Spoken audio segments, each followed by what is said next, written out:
pastiprināti pievērst visas sabiedrības uzmanības sirds veselības riska faktoriem, Veselības ministrija nākamo gadu pasludinājusi par sirds veselības gadu. Gada ieskaņai pirmais pasākums jau notika Liepājā, jo šī pilsēta šogad iegūsi Eiropas gada pašvaldības nomināciju Pašvaldība veselīgam dzīvesveidam. Liepājas Olimpiskajā centrā klātesošie varēja noteikt sirds veselības riska faktorus, ķermeņa masas indeksu, asinsspiedienu, glikozes un holesterīna daudzumu asinīs. Tika izmēģināti dažādi vingrojumi sirds veselībai kopā ar ministru Ingrīdu Cirteni un profesoru Andreju Ērgli.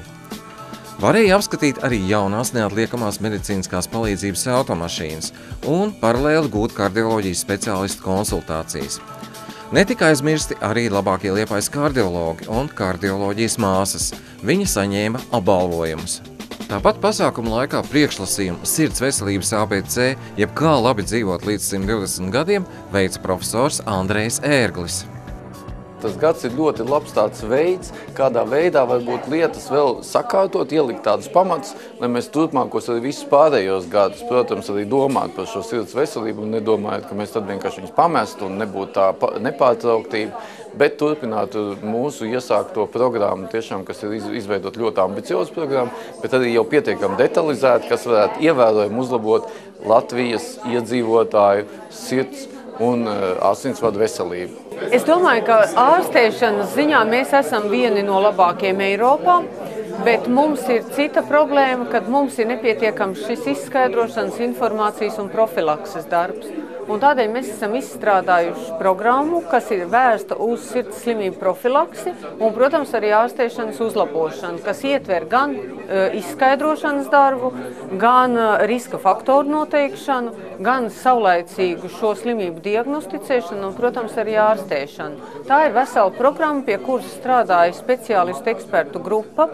Un jāsaka, ka tā kā visi bija ļoti liela ekspertu profesori, tad tas darbs nemaz tik viegli negāja, bet mēs esam izstrādājuši pamatu šo dokumentu, kuru mēs vēl precizējot domājam nākamajā gadā virzīt arī uz valdību kā programmu reālai darbībai.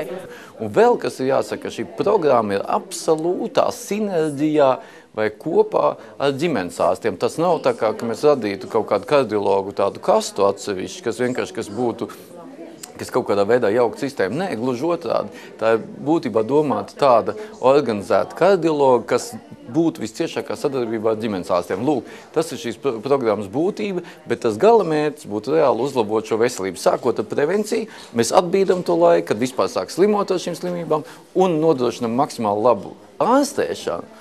Un pēc tam cilvēki jau rehabilitācija, bet neizlaižot nevienu no tiem posmiem. Un tad, kad neviens no tiem posmiem nav izlaists, tad faktiski mums ir pilna šī sistēma. Sirds ārsti atgādina, profilaks vienmēr ir lētāk par ārstēšanos, tāpēc visiem par savas sirds veselību jārūpējas jau laikus.